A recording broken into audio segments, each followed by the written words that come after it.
you would understand that you're already where you're supposed to be. You're not being left behind. And it's the reason why that I talk about the dangers of being misguided, especially on the journey of spirituality, is because a lot of people take this path the wrong way.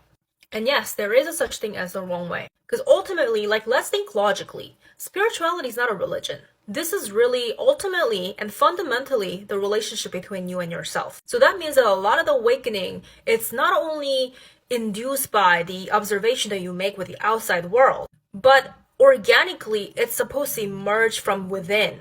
What you're being inspired by, what you're unlearning, what you're recovering from, what you are awakening from, what you are discovering about yourself from within. These are the actual authentic ingredients to you having an authentic spiritual relationship with the divine or yourself or whatever that you value on your path of spirituality. Ultimately, this is to enhance your relationship with yourself and the way that you perceive the world around you and the relationships that you have with other people. So this means that a lot of the eye that you develop, a lot of it's the spiritual eye, your discernment and your intuition that you develop, that you cultivate.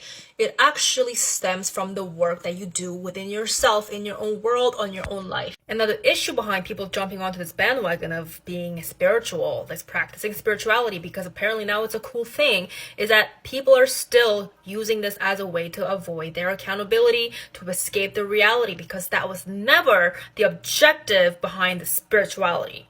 Spirituality is supposed to enhance your life. It's not for you to avoid what you have to face right in front of you. And because a lot of people romanticize spirituality and being spiritual, now they're using this as their mask to avoid what really needs to be faced and worked on, which is themselves, their true inner world. People are obsessed with consuming knowledge.